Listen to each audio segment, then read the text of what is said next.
Hai, Assalamualaikum dan salam sejahtera. Selamat pagi kepada anda di luar sana. Anda sedang menonton Awani Pagi bersiaran pada jam ini 7.30 pagi. Macam biasa, saya Jijak Ahmad akan membawakan apa perkembangan terkini, apa berita yang anda perlu tahu sepanjang kita 24 jam ni. Belum masuk lagi 24 jam, tapi ini adalah berita-berita yang anda perlu tahu. Tetapi sebelum itu, saya tidak keserongan. Saya bersama Naila Huda yang kini bersiaran secara Skype. Naila, apa khabar di sana? Khabar baik saja, Gigi. Saya juga bekerja dari rumah seperti mana penduduk di Lembah Kelang, di Selangor, Kuala Lumpur, Putrajaya, di Sabah juga ramai yang perlu kembali bekerja dari rumah sejak PKPB dilaksanakan. Jadi kami di Astro Awani juga ada mengamalkan norma-norma baru sama seperti penduduk di luar sana yang dikenakan PKPB. Jadi ini pertama kali saya sepanjang minggu yang lepas ini saya bekerja dari rumah juga, Gigi. Ya, dan pastinya sebelum kita membawa kepada berita-berita lain, ini adalah berita yang perlu anda tahu, iaitu jumlah kes positif COVID-19 dalam Malaysia, yang mana setakat ini kalau kita boleh cakap jumlah kumulatif kes adalah 18,758 kes, iaitu hampir kepada angka 20,000 kes, yang mana semalam KKM ada memaklumkan bahawa ada terdapat 629 kes baru penularan jangkitan COVID-19 yang dilaporkan dalam tempoh 24 jam. Dan kata Tan Sri Dr. Nur Hisham, daripada jumlah itu adalah sebanyak 2 kes import dilaporkan menerima jangkitan daripada luar negara melibatkan warga negara Malaysia. 2 negara itu ialah jangkitan dari New Zealand dan juga Singapura. Dan manakala 627 kes penularan dalam negara melibatkan 557 kes warga negara Malaysia dan 50 kes adalah bukan warga negara. Naila. Kalau kita lihat dalam masa yang sama, selain daripada kes positif, apa yang turut diumumkan adalah kes kematian, yang sekali lagi kita mencatatkan kes kematian yang agak tinggi semalam dengan 6 kes kematian, dengan 5 daripadanya adalah dari Sabah, yang seperti mana kita sedia maklum beberapa pakar kesihatan sebelum ini telah menimbulkan sedikit kebimbangan mengenai situasi COVID-19 terkini di Sabah. Kebanyakan kes kematian berpunca di sana dan juga ada banyak laporan mengenai kes-kes positif COVID-19 yang tidak dapat mungkin dirawat di hospital, kekurangan bekalan perubatan, kekurangan petugas kesihatan dengan jururawat yang dijangkiti COVID-19. Juga banyak laporan yang sangat membimbangkan, tetapi dalam masa yang sama KKM telah pun menjelaskan bahawa mereka masih lagi mengerahkan anggota petugas kesihatan di Barisan Harapan ke Sabah dan juga dengan menambah jumlah bekalan perubatan di sana, jumlah PPE dan jumlah ventilator. Tetapi dalam masa yang sama banyak juga inisiatif yang digerakkan untuk mengumpul dana bagi menyalurkan bantuan, sama ada bantuan bekalan perubatan, PPE, ventilator.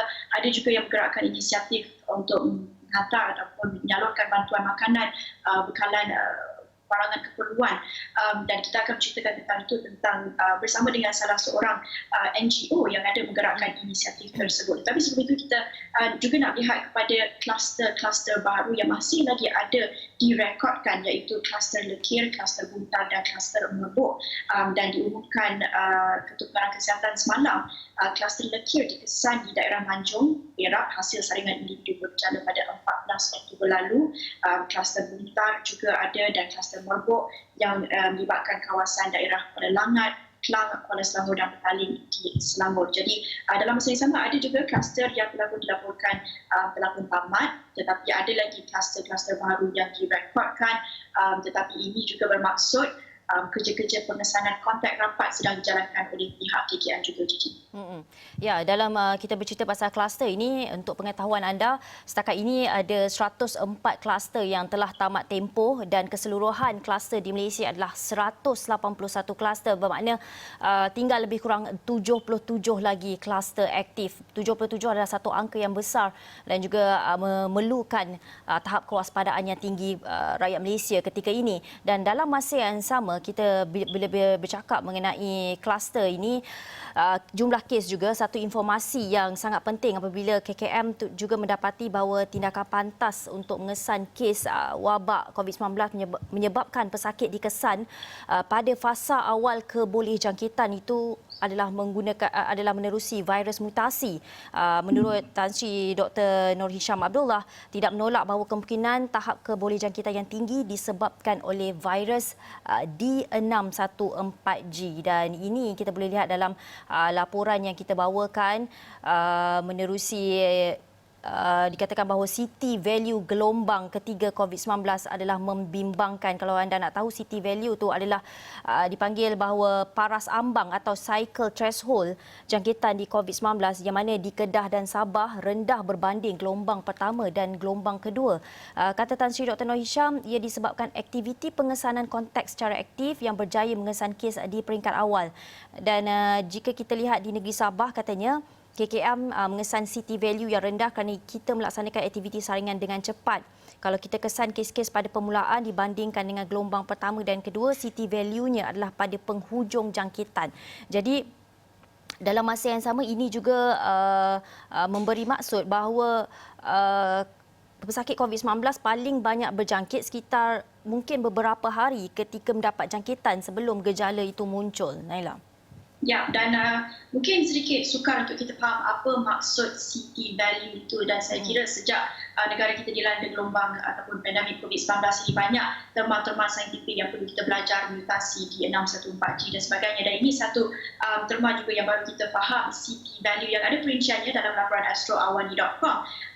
Nilai kitaran ambang itu menunjukkan bilangan kitaran yang diperlukan untuk penumpuan fluoresan memberi isyarat melintasi paras nilai ambang atau threshold level dan dikesan sebagai positif. Mungkin sedikit sukar untuk kita faham, tapi kita akan jelaskan lagi. Jika pengesanan city value ini adalah rendah, kita dapat rumuskan bahawa kesan virus ataupun virus load dalam badan adalah tinggi, jangkitan COVID-19 adalah dalam peringkat awal, dan pengesanan kes dan ujian RT-PCR dibuat di peringkat awal jangkitan dan kebolehjangkitan adalah tinggi ketika ini. Dan apa yang kita perlu tahu mengenai city value ini, apa yang dikatakan, city value pada gelombang ketiga ketika ini adalah sekitar 16 hingga 18, iaitu jauh lebih rendah berbanding semasa gelombang pertama dan kedua, iaitu pada purata 23 hingga 30. Jadi ini menunjukkan lebih rendah kebolehjangkitan itu apabila berdasarkan kepada city value tersebut. Tetapi dalam masa yang sama, ini tidak bermaksud kita boleh ambil mudah terhadap situasi COVID-19 ketika ini, yang pastinya gelombang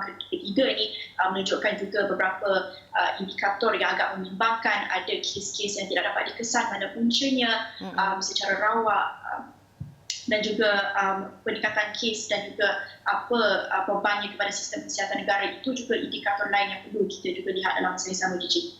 Ya, dalam masa yang sama kita perlu memahami mengenai mutasi virus itu D614G, yang mana kita tahu bahawa dia adalah sejenis super spreader. Mungkin powernya lagi tinggi daripada gelombang 1 dan 2 sebelum ini. Tapi ini ada satu lagi pengumuman yang kita nak bawakan, iaitu semalam juga telah diberitahu bahawa PKPB atau Perintah Kawalan Pergerakan Bersyarat telah dijalankan di Kampung Padang Cik Mas, Baling, Kedah, yang telah berkuat kuasa yang akan berkuat kuasa pada 18 Oktober sehingga 31 Oktober ini. Dan menurut Datuk Seri Ismail Sabri Yaakob, perkara itu telah diputuskan oleh Sidang Majlis Khas Keselamatan Negara MKN susulan cadangan MKN Kedah mengenai situasi di kampung tersebut. Dan kalau kita lihat, rekod menunjukkan bahawa setakat ini 1,150 penduduk dan 151 buah rumah di kawasan tersebut akan menjalani PKPB, dan saringan telah dijalankan ke atas 236 individu setakat 12 Oktober lalu. Naila. Ya, dan kita sedia maklum beberapa kawasan yang juga dikenakan PKPB, terutama di Sabah, di Lembah Kelang, Putrajaya, Kuala Lumpur dan Selangor dan sebagainya. Dan ini lagi satu kawasan baru yang dikenakan PKPB, dan saya rasa kita boleh jangkakan kerajaan mungkin boleh lagi melaksanakan PKPB di kawasan lain sekiranya ada berlaku peningkatan kes ataupun diisytiharkan sebagai zon merah. Tetapi ini lagi satu kawasan yang telah pun dibenarkan beroperasi semula selepas mengalami satu berlakunya peningkatan kes di sana, iaitu Kompleks Gebilang Wan Utama, Bandar Utama Petaling Jaya, yang telah pun dibenarkan beroperasi semula bermula hari ini. Dan itu pengumuman Menteri Kanan Pertahanan Datuk Seri Ismail Sabri Yaakob semalam, yang menjelaskan keputusan tersebut selepas mengadakan mesyuarat bersama dengan Majlis Keselamatan Negara MKN semalam.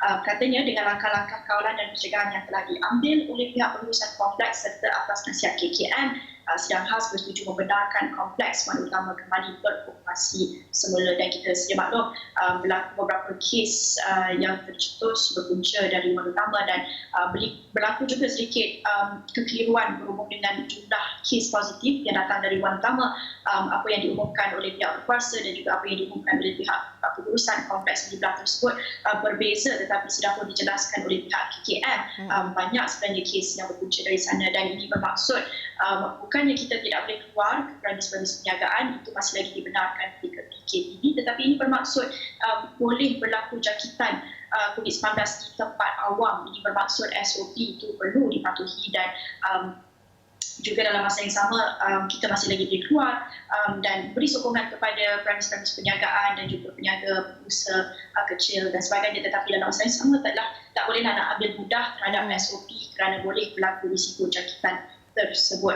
Tetapi dalam perkecohan peningkatan kes COVID-19, angka kes yang masih lagi pada angka 3 digit, lebih 500-600 setiap hari, dan juga kes kematian ada saja setiap hari. Tetapi dalam masa yang sama, ini tidak bermaksud kemelut ataupun perkembangan politik negara itu terhenti, kerana masih lagi kita lihat dan kita sentiasa ikuti perkembangan politik tanah air, yang mana semalam sahaja kita lihat beberapa sidang media, beberapa pengumuman yang dibuatkan berhubung dengan paling pentingnya tumpuan pada usul yang dikemukakan untuk mengemukakan usul tidak percaya terhadap Perdana Menteri Tan Sri Muhyiddin Yassin. Dan secara keseluruhannya, selain daripada itu juga, kalau kita lihat laporannya di astroawani.com, sejumlah 30 usul daripada 25 ahli Dewan Rakyat diterima oleh pejabat Dewan Rakyat setakat petang semalam.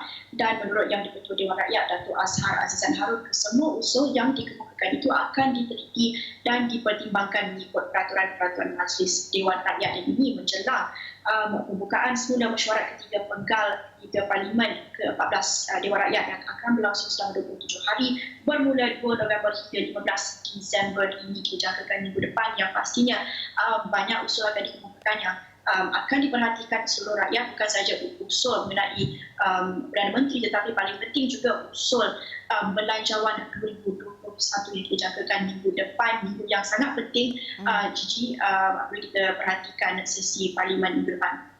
Ya, dan ia tercetus apabila kalau kita lihat Ahli Parlimen Gua Musang Tengku Razali Hamzah semalam, surat beliau kepada Yang di-Pertua Dewan telah tersebar mengenai usul tidak percaya itu. Kemudian kita tahu semua ahli Parlimen Pejuang juga mengemukakan usul tidak percaya terhadap Tan Sri Muhyiddin Yassin, dan yang terbaru adalah ahli Parlimen Amanah juga, sebanyak 11 ahli Parlimen dari Parti Amanah Negara telah memfailkan usul tidak percaya terhadap Perdana Menteri Tan Sri Muhyiddin Yassin. Dan ini sebenarnya adalah kalau kita lihat tercetus, langkah itu dilakukan ketika kita lihat keretakan mulai melanda Kerajaan Perikatan Nasional apabila UMNO mengancam untuk menarik sokongan daripada gabungan itu. Ya, dan apa juga pendedahan yang kita lakukan di astroawani.com, ini tercetus apabila satu gambar yang menular di media sosial antara bekas Perdana Menteri Tuan Dr. Mahathir Mohamad dan juga ahli Parlimen Gua Musang Tengku Razali Hamzah. Jadi satu gambar yang menunjukkan mereka bersama, mungkin selepas satu pertemuan yang diadakan. Gambar tersebut menular dan mencetuskan persoalan sama ada satu kerjasama diadakan antara kedua-dua pihak. Dan ini menurut satu sumber kepada Astro Awani yang secara terbuka sebenarnya Puli telah pun mengemukakan persoalan ataupun menyatakan kepada Tun M bahawa beliau telah hilang kepercayaan terhadap pimpinan Perdana Menteri. Dan ini menurut sumber yang katanya perkara itu dimaklumkan sendiri oleh ahli kerabat Kelantan itu kepada Dr. Mahathir dalam satu pertemuan makan malam antara kedua-dua pemimpin politik veteran.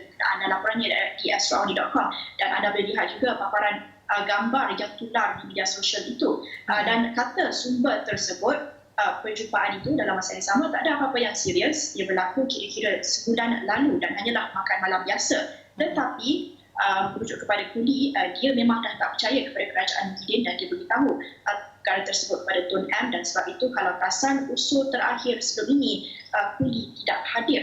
Dan kami juga mendapatkan maklumat daripada seorang lagi sumber yang rapat dengan Kuli dan Dr. Mahathir yang juga mengesahkan terdapat usaha dan perundingan dijalankan untuk membentuk kerjasama antara dua tokoh veteran politik tersebut. Dan seperti mana kita sentiasa membawakan perkembangannya sepanjang minggu lepas, banyak percaturan politik yang sedang digerakkan ketika ini. Lagi-lagi susulan pengumuman Anwar Ibrahim berhubung mempunyai sokongan di Parlimen, dan sejak itu kami juga mendapatkan pelbagai reaksi ahli politik, ketua-ketua parti politik juga yang ada memberi bayangan, masih lagi memberi sokongan, ada yang tidak memberi sokongan ataupun tidak pasti. Jadi ini antara percaturan politik yang masih lagi berlangsung, dan kita akan lihat sama ada ini akan, dan pastinya ia akan memberi impak kepada sesi persidangan Parlimen minggu depan, dan juga dengan pembentangan belanjawan 2021 yang itu perkara yang perlu diutamakan ketika ini, dan juga pengurusan wabak COVID-19 itu yang sebenarnya diutamakan rakyat ketika ini. Tetapi dalam masa yang sama, percaturan politik itu masih lagi berlaku. Kita akan lihat apa impaknya kepada sesi Parlimen dan juga pengurusan COVID-19 itu yang diutamakan ketika ini, Cici. Ya, bercakap mengenai perkara itu, saya tertarik dengan muka hadapan Berita Harian pada hari ini apabila Yang di-Pertuan Agong Al-Sultan Abdullah Riayatuddin Al-Mustafa Billah Shah semalam menasihati semua rakyat, khususnya ahli politik, untuk bermuhasabah agar negara tidak sekali lagi diheret ke kancah politik tidak menentu ketika semua masih berhadapan dengan pelbagai masalah dengan ekonomi dan masa hadapan yang mungkin tidak pasti lagi, sukar akibat COVID-19 ini. Dan baginda bertitah agar ahli politik tidak seharusnya mengakhiri perbezaan pendapat dengan pemusuhan. Sebaliknya, baginda mahukan selesaikannya melalui perundingan dan proses perundangan. Itu muka hadapan muka hadapan Berita Harian hari ini kalau anda boleh lihat. Dan sehubungan dengan itu, Yang di-Pertuan Agong juga ada menitahkan untuk dilakukan solat hajat dan juga doa selamat di masjid seluruh negara untuk mengekang penularan COVID-19, dan anda boleh lihat beritanya di astroawani.com. Tapi dalam masa yang sama kita akan bawakan perkembangan di Sabah selepas ini. Tapi kita perlu berhenti berehat seketika. Lepas ini kita akan bersama dengan NGO yang bersama membantu mangsa-mangsa COVID-19 dan juga Barisan Harapan di Sabah selepas ini.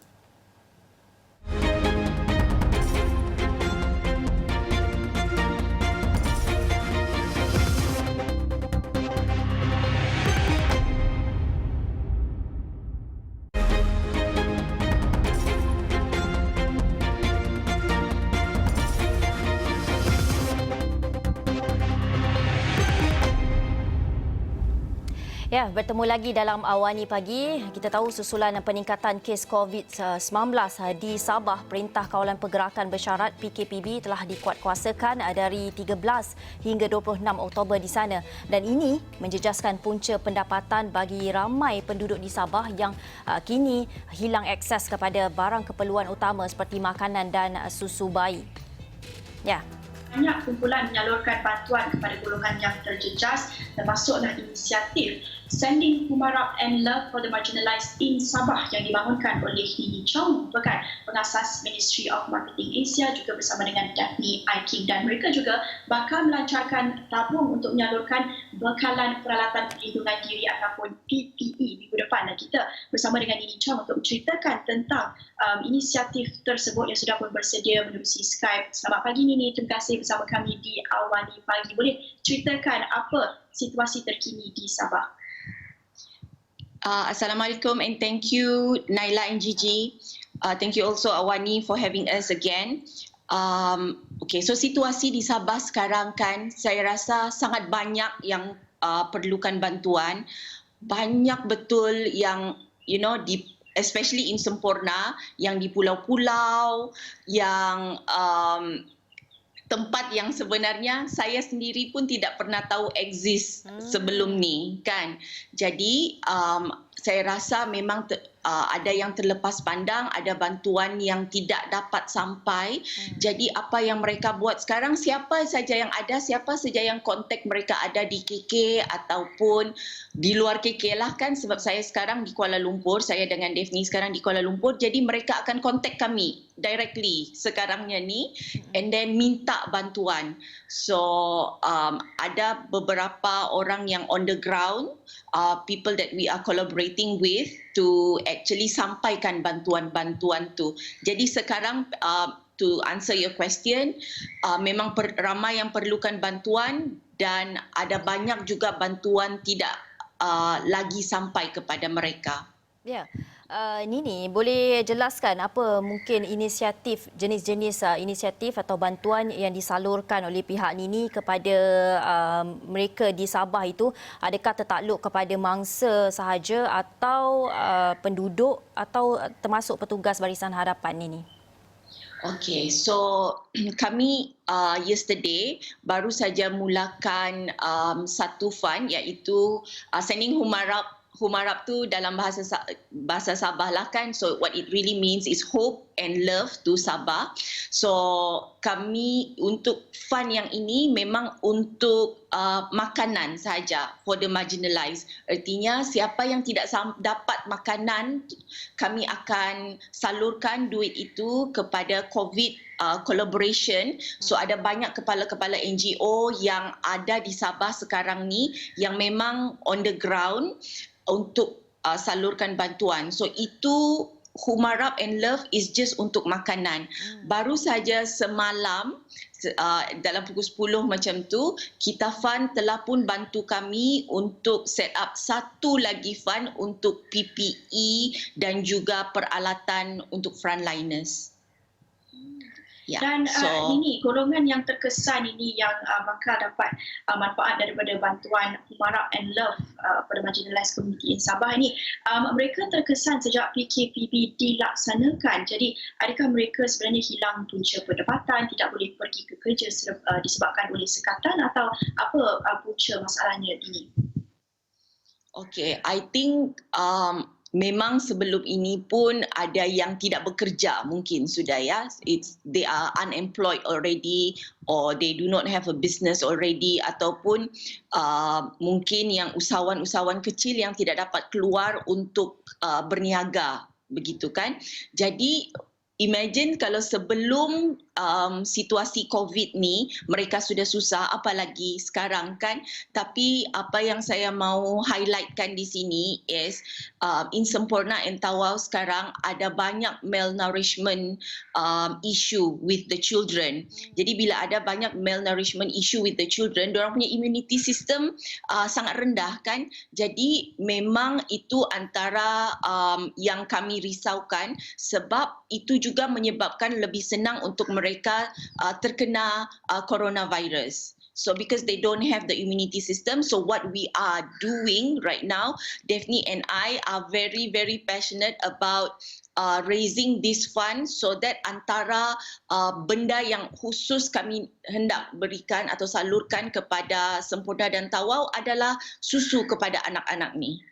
Ya. Nini, setakat ini adakah bantuan ini sudah sampai ke golongan yang terjejas itu, golongan yang menjadi target Nini, pihak Nini dan juga kawan-kawan? Adakah bantuan itu sudah sampai kepada mereka? Okey, ada. So buat masa ini secara kolektifnya kami sudah raise fund sebanyak RM80,165. So ada banyak NGO. Ya, belum termasuk yang Kita Fund launch untuk kami yesterday. Jadi kami sudah belanjakan untuk hantar ya, ada yang PPE, ada yang susu. Kebanyakan budak-budak ni diorang nak minum, mungkin mereka sudah biasa condensed milk, susu pekat manis tu.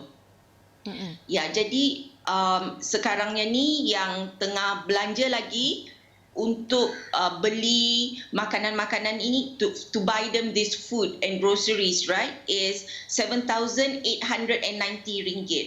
Jadi ini belum lagi termasuk Kita Fund yang kami sedang jalankan sekarang yang baru bermula kemarin.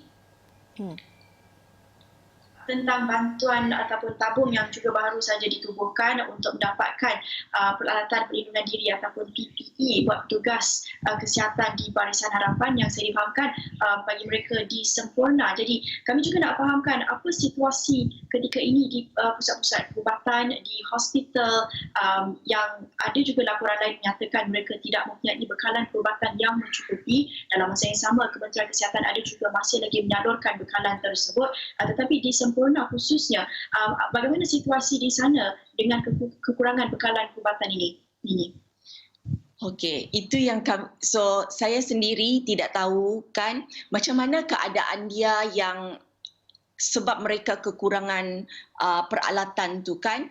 Jadi kami cuma tahu yang mereka ada one liaison person yang akan bagi tahulah kepada NGO apa yang mereka perlukan, dan sepatutnya NGO ini yang akan pergi minta bantuan dari kerajaan ataupun daripada corporate, daripada individu untuk duit. Lepas tu NGO ni akan belikan equipment tu atau peralatan-peralatan tu and hantar kepada Jabatan Kebajikan, khususnya yang Jabatan Kesihatan yang khususnya ada di Semporna dan di Takwau.